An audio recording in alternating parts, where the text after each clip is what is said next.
We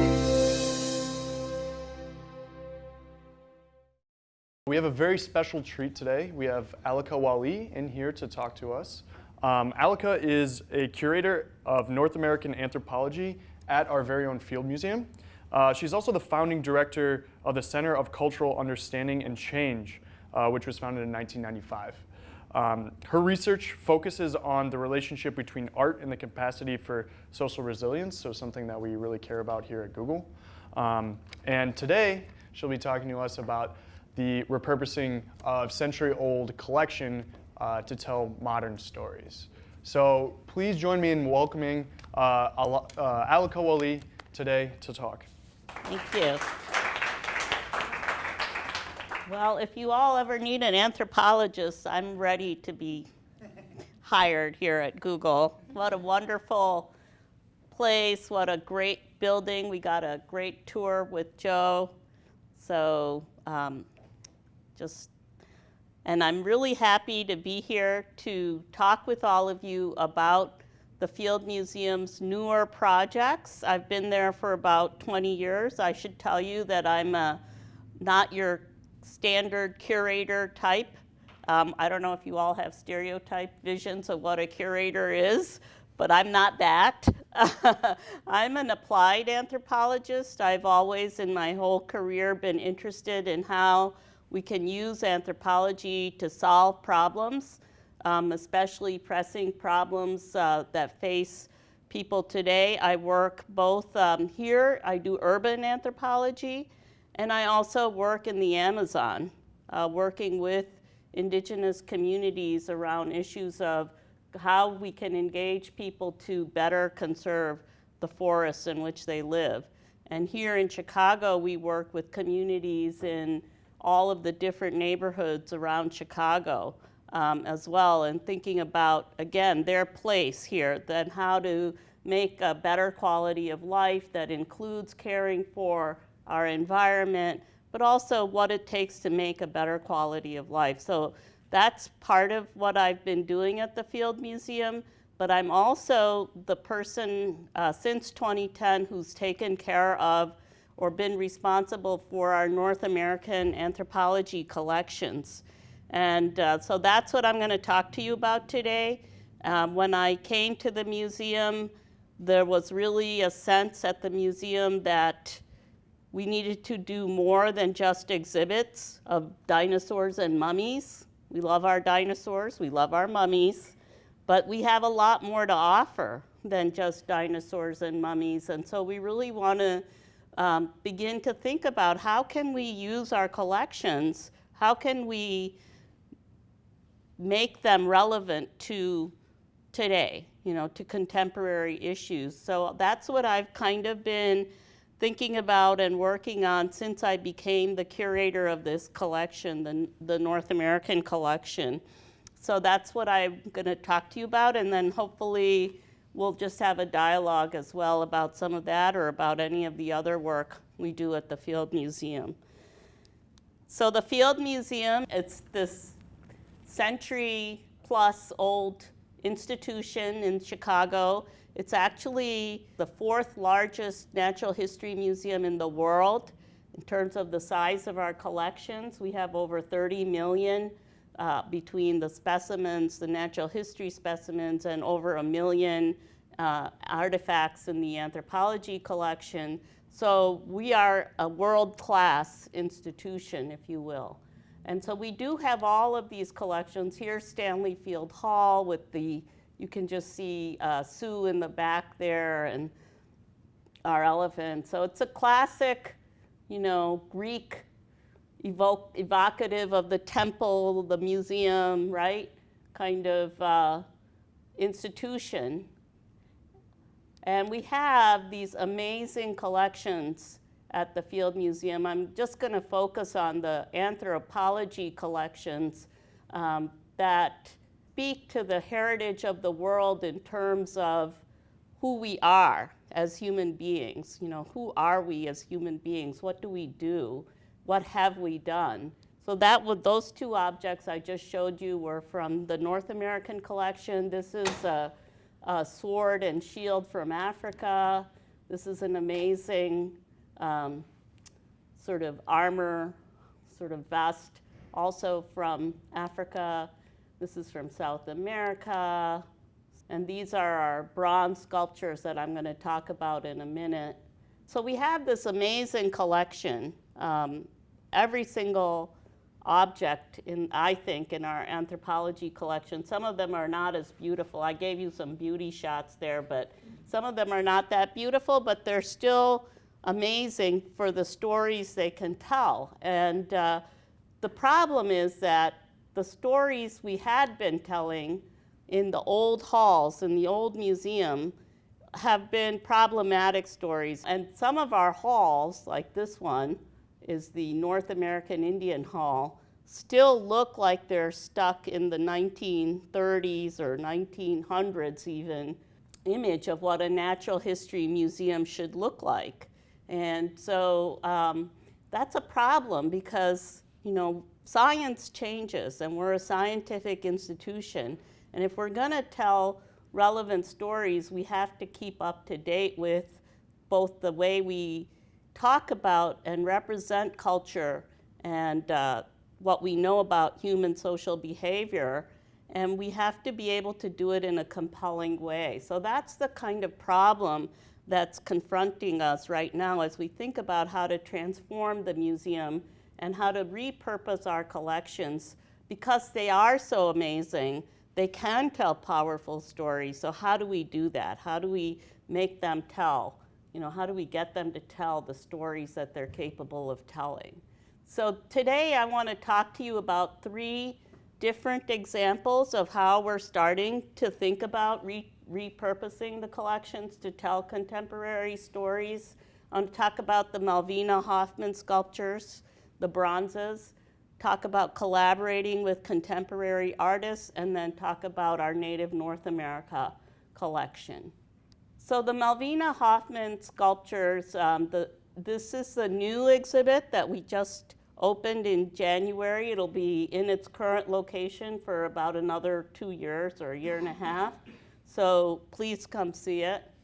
And this is an exhibition that uses these bronze sculptures. There's 104 of them that were made by an artist named Malvina Hoffman. She was a student of Rodin, and she was commissioned by the Field Museum to make these sculptures for the 1933 World Century of Progress World's Fair that was following the big World's Fair in 1893, was the next big World's Fair that Chicago hosted. And the Field Museum directors and the curators wanted to have a big splash at that fair, and so they decided to open 2 new exhibitions. One was a Hall of Evolution, and the other one was going to be called The Races of Mankind.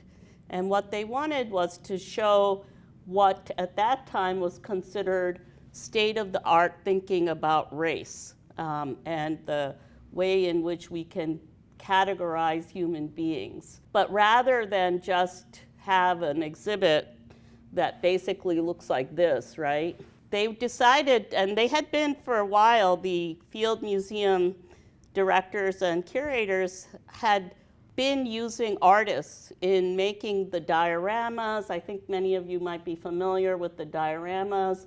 A lot of those dioramas, the backgrounds are made by famous local artists here in Chicago of that time. So they were familiar with using art to convey scientific information. And in the case of this Races of Mankind, they decided to go all out and work with Malvina Hoffman. But the message of the exhibition was, if you think about what the thinking around race was in the 1930s, that was kind of like the height of the eugenicist movement in both the United States and then reverberating back to Europe. And if think about Hitler, where did he get his ideas? A lot of his ideas were influenced by scientists or so-called scientists who were promoting this eugenicist view of race and racial typologizing. And the fundamental underlying assumption of the typologizing is that we humans can be divided into these categories called races based solely on the way we look, so our phenotypic variation. And to sort of like say, okay, well, and then the great debate was around, well, where do you make these lines of who fits into what category? And so some scientists of that time argued that there were these 4 broad categories, right? There was the Negroid, the Mongoloid, the Caucasoid, and then the Native American or indigenous type. And some said 3 types. But then other scientists, such as the ones at the Field Museum, said there's a lot more physical variation, so we have more types. And so in this exhibition that they created, they wanted to show the varieties of human typologies that they saw. And they basically, their typology was based on geography. So here's a map that was produced out of that exhibition. And you can sort of see, can you see that it's like color-coded? Different types belong in different parts of the world. It's not based on science. It's based on an ideology rather than a science, right? So the ideology that underlies this way of thinking about physical variation among humans is that, that these differences matter, and that they can, that in addition to sort of drawing a line between how we look, the categories of race, those categories correspond to differences in behavior. And that's what's so pernicious about this kind of what we call scientific racism, because it was the association of behavior with the way you look. So folks who had, thick lips and big noses were immediately characterized as behaving in a way that was inferior to folks who had fine Greek noses and, aquiline features, if you will, right? So that kind of thinking about the association between behavior and looks is what has been the insidiousness of race and racial typologizing. So by 1969, the thinking around race in the anthropology, among anthropologists, and I think among scientists in general, for the most part, had changed because of the revolution with the DNA discoveries. And so once people started doing genetic analysis of human variation, as you all probably know, what we found is that you cannot categorize people into subcategories. We're all one species, right? We're all Homo sapiens sapiens. There isn't a way in which you can say, well, hair type and nose shape and lips all correspond to make this type different from that type. Genetically, that's a bunch of nonsense, right? And so knowing that, the curators of the 1960s at the Field Museum decided that the exhibition, Races of Mankind, should be deinstalled. There was also, by that time, as you probably know, you probably didn't live through that time, looking at all of you. There was in the 1960s, with the civil rights movement in this country and with independence movements globally, there was a kind of, sense of protest against the whole issues around race and racism. The anti-racist work was starting to build in that time, and the idea that you could depict people into these kinds of typologies had become pretty offensive. And actually this map, if I can go back for a second, this was a map made with our sculptures. Can you see the sculptures here? These are all the sculptures. I'm going to show you better photos in a minute.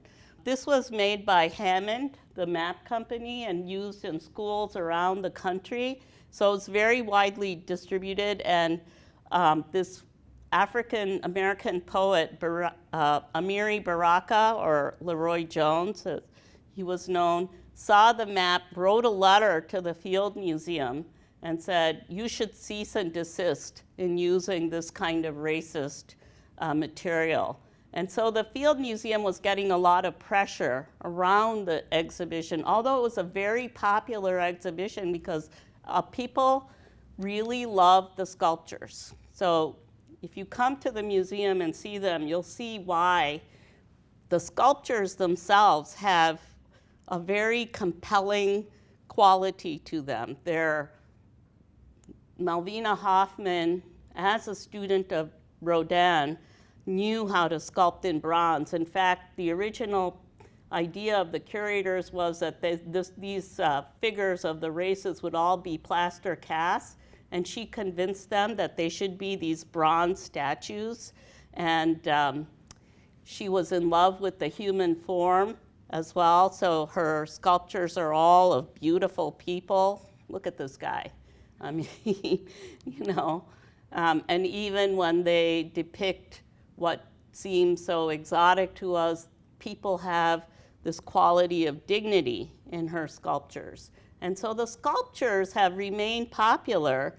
And when I came to the Field Museum, I fell in love with the sculptures, even though I knew about the kind of problematic past of the exhibition and the scientific or pseudo-scientific thinking that had informed that exhibition. I couldn't see how we would just relegate those sculptures to the closet or deaccession them, you know, because they've had such a relationship to the history of the museum and because they're so compelling. So we were thinking about how do we tell this story again, how do we bring the sculptures out of the closet and tell a modern story? And we also wanted to honor Malvina, one of the very few women sculptors of her time who did this massive amount of work. She made 104 of these bronzes in 3 years. And she traveled the world. She was in India. You know, she went there to sculpt people from living examples. It's a long story. I'm not going to go into it, but it's amazing, her story. So we didn't want to just ignore the value of these compelling, beautiful sculptures. We wanted to use them. So we have now made a new exhibition that is called Looking at Ourselves, Rethinking the Sculptures of Malvina Hoffman.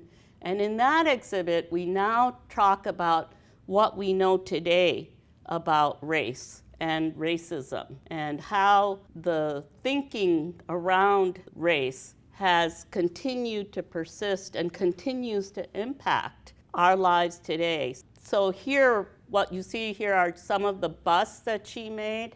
And with the busts, we talk about what is wrong with the way that, you know, we have learned to think about race. And the problem is, as much as I can say to you that there is no such thing as race biologically, it doesn't make sense, et cetera, it's so ingrained in the way we think about each other, right? It's so ingrained in how we judge each other physically, phenotypically, if you will. So it's really hard to get people to stop thinking about it in the way that, you know, we've absorbed into the way we think about race. And so we're hoping that in connecting these 1933 sculptures to Black Lives Matter, we can start to think about that deep hold that the ideology of race has on us, has continued to have this insidious effect on the structure of our societies. And as much as we would like to think that the concept is dead, it's not dead, and its consequences live on. So that's one part of the exhibit. That's one way that we're trying to think about how do you, because the sculptures are so inviting, so compelling, how can we use them to tell this newer story? And then these are these full figure bronzes that she also made. So she made busts and she made these full figure bronzes. And what's so cool about these is that she didn't just make, you know, sort of the racial typology things that the curators wanted. In fact, she was arguing with the curators all the time. She made people, and she, in her notes, she kept records of, with her husband, of who these people were. And so we have the stories of some of these individuals. And in many cases, in almost all cases, she put some cultural markers on them, whether it was in the clothes they're wearing or their adornment or the things they're doing. Can you see that this guy is climbing a tree? This is southern India. He's a toddy palm. He's getting toddy hot, which is a syrup from the toddy palm. And there's video footage from her travels. So it's all a really very, very deep collection. And the stories of these people are really amazing. This guy here on the surfboard is Sergeant Kohanamaku, and he and his family were the ones who were responsible for the popularity of surfing from in the 1950s. His brother Duke was, you know, traveled to America to California and was like really important in terms of popularizing surfing. People are not what they seem. So the guy in the middle in the kind of yoga pose, she made him pose like that. He was a Cambridge scholar. She, you know, that she met in England or Paris, and generally a very dapper dresser. So there's a lot of problematics to this collection, but I think we can tell a good story. And with the full figure stories, we try to tell this story of how our behavior isn't defined by how we look. You know, that you cannot associate behavior with the way you look. So folks who look a certain way, you know, think of all the stereotypes you know, right? I like to use the example of the blonde bimbo, right? Blonde women are often characterized as dumb.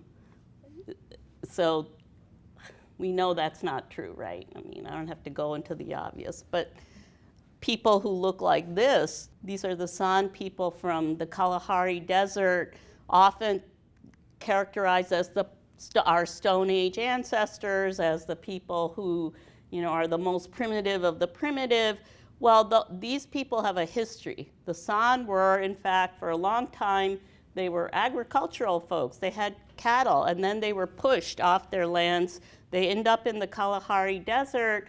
They figure out how to live in the Kalahari Desert. They figure out that to live in the Kalahari Desert, you actually can live pretty well. And what their life is like today in the Kalahari Desert before they were colonized by and pushed again onto reservations, they were, by hunting and gathering nuts, they had enough food to live, and they only had to work maybe, you know, 2 hours a day, if that, and their time is their own to set. And so they have all this time where they tell stories, they dance, you know, they have a rich life, cultural life. Yeah, like you guys at Google. Because you don't have to work all the time either. No, I'm just kidding. You can set your own time, right? So in a way, people realize the wisdom of this lifestyle that the San have. And you know, when anthropologists started telling this story about the Kalahari San and that they're not so primitive as we like to think, I don't think people believed us for a long time. And then people did actual nutritional studies and so on and found that that was true. So, and then there's a third part of the section of the exhibit where we talk about Malvina's story and how she had the courage to stand up to the curators and to use her art. So her art really subverts the narrative that the curators wanted to tell about human beings and our physical variation. And in the end, the sculptures, because of the way she made them into portraits of real people, and because they're so compelling, we can bring them out. We can tell this new story with them and confront the problematic way in which they were used before. Talk about that, not hide that, but also then say, what do we do today? What do we know today? And how do we think about race and racism today? So that's one way we repurposed the collection. Then I became curator of this North American collection. And by chance, I happened to meet Maria Pinto, who's a fashion designer right here in Chicago. She is known because she designed dresses for Michelle Obama back in the day, and for Oprah Winfrey and so on. And I thought it would be fun to have her come and look at our collection and think about what and see what she saw in the collection as an artist. And so we took her into the collections, and I thought she was going to be interested in these kinds of things we have, these beautiful silk kimonos. To me, that's what fashion is kind of, you know, stereotypically. That I didn't know anything about fashion. And it turns out she liked them, but that's not what she was interested in. She was more interested in things like this that we have in our collection. This is a mask from Brazil. And what interested her was the way that people around the world used materials, you know, and used natural materials in this super innovative ways to create, and how careful they were to craft, you know, how much attention they paid to the actual stitching, because she's a very detailed-oriented person, and she's really interested in her clothes. So I'm wearing a Maria Pinto, just because I have to talk this evening. But, I mean, I think the cameraman noticed, right? Immediately noticed that it has this collar, and she's interested in not just the look of things, but in how they're made and the materials that are used. So she became very excited by these things, and she ended up, she had to choose 25 out of the hundreds of objects that she saw to put in her exhibition. And what we've been doing is we asked her to choose her own designs, clothing that she had made, to put in with our collections, and to sort of bring that perspective of, you know, an artist aesthetic to looking at our collection. So it's a way of bringing out our collections and letting people see them through the eyes of an artist rather than through the curatorial eye, and then actually stopping to look and see, what is this made of, and how does that, you know, would you wear this today? The Inuit raincoat? It looks so modern, right? It looks like it's something you could wear today. And it has, you know, this kind of appeal that's enduring.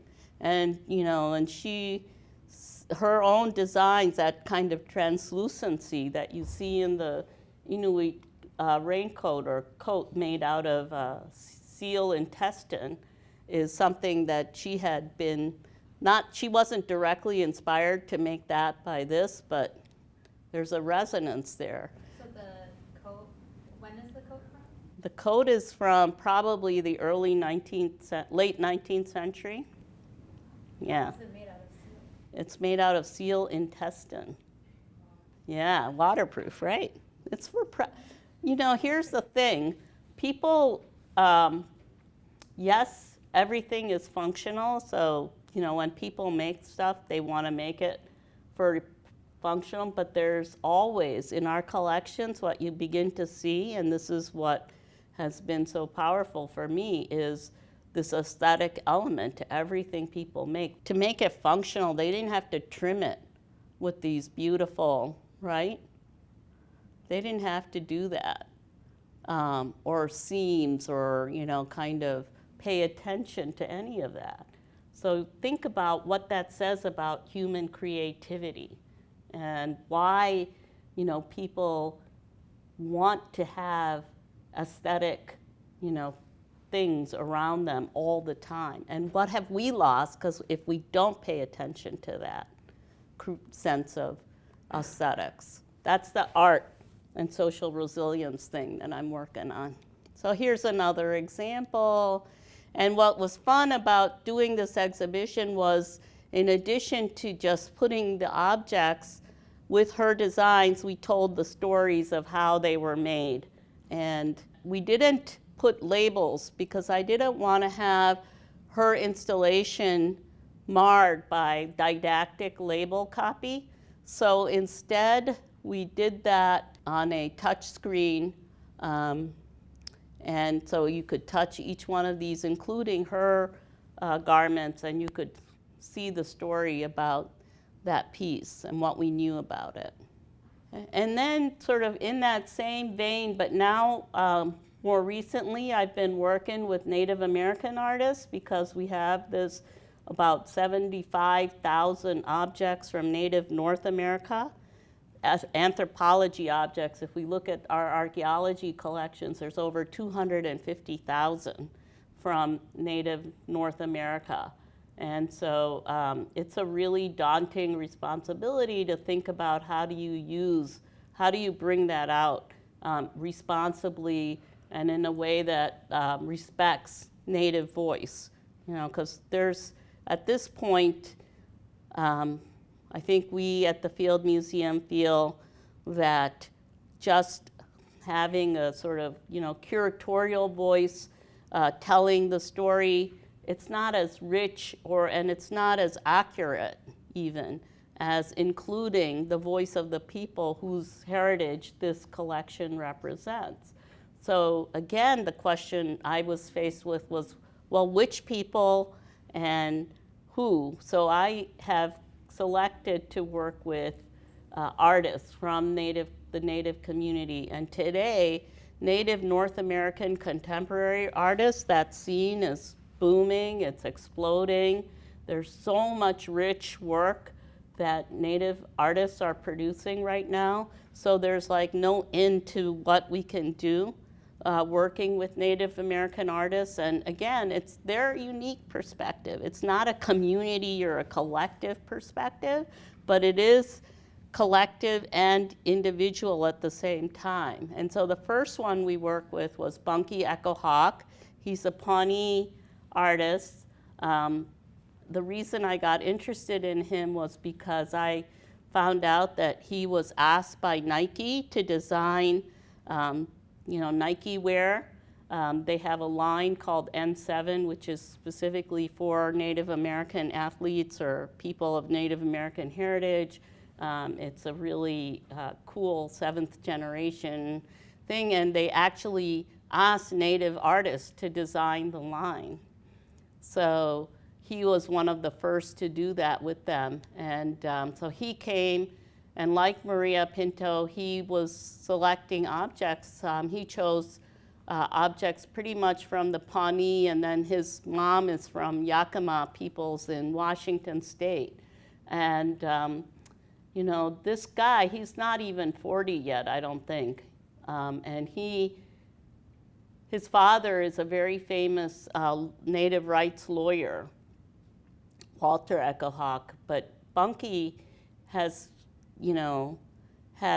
knows so much about Pawnee cultural heritage. And so he was looking at the objects in our collection and telling us, oh, this is this, and this is what that means. And so we learned a tremendous amount from working with him. And then in his case, again, he does painting on acrylic, using acrylic on canvas.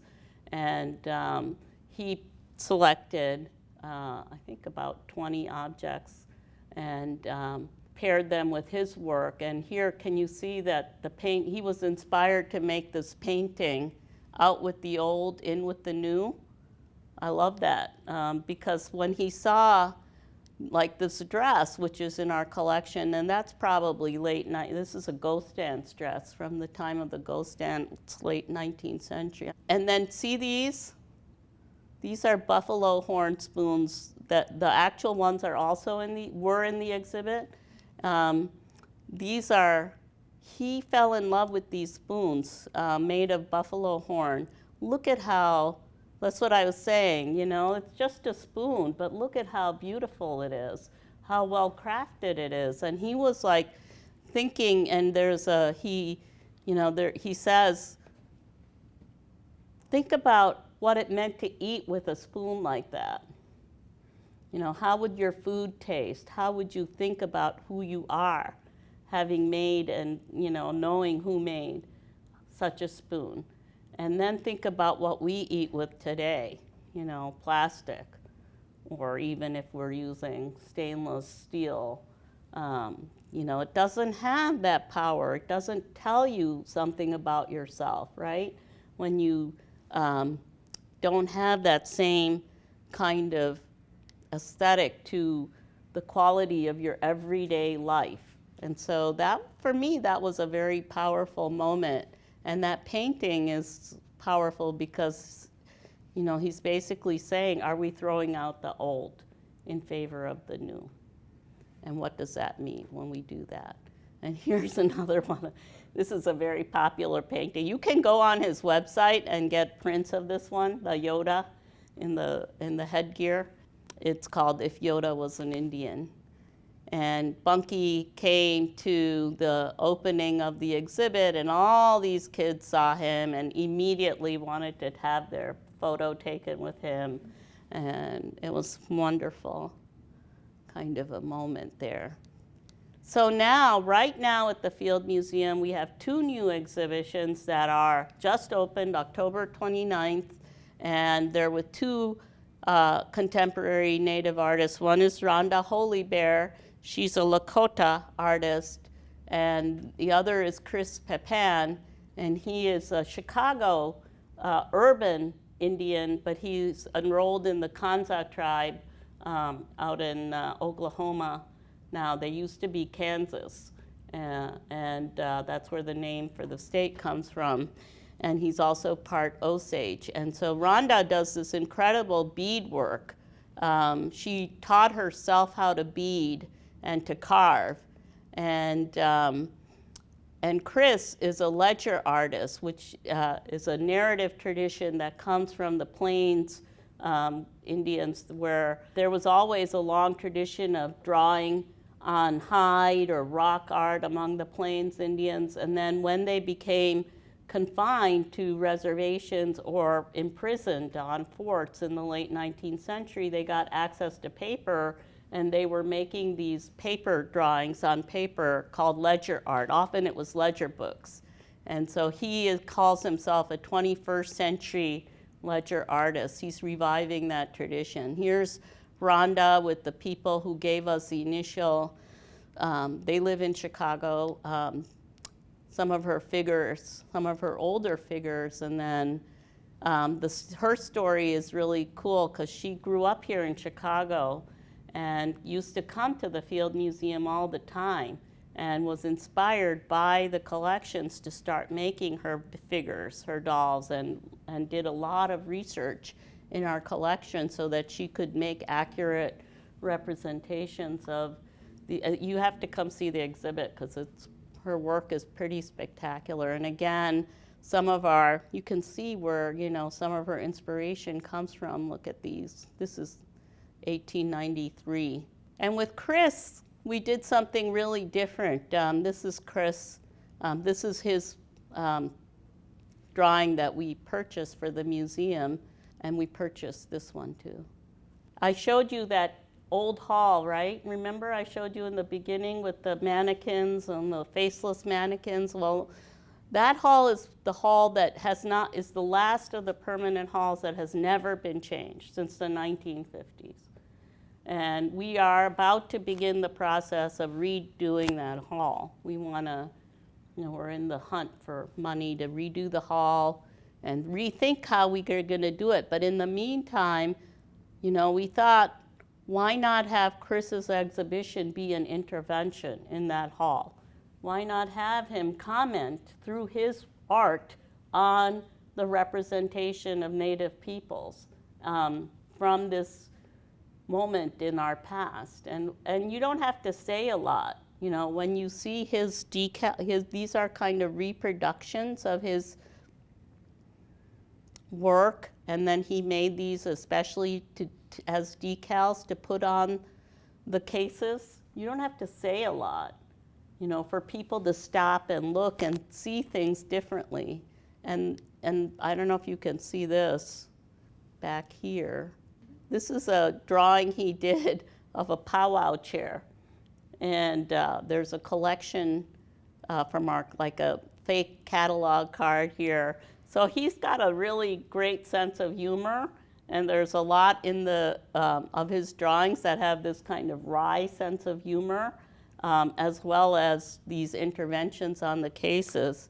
And then he got excited to do this with us, so he was inspired to do something he'd never done before, which is to make a multimedia piece. So that's on that screen.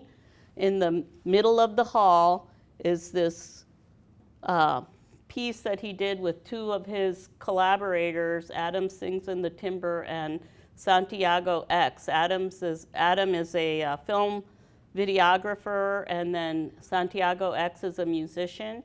And so they came together and they found a 1894 Thomas Edison silent film. One of the very first films that Edison ever made was of Native peoples. It's called he's calling it the Buffalo Dance, which he found these people in a Wild West show, a Buffalo Bill show, and he got them to a studio and he made the silent film. The second song on the same cylinder.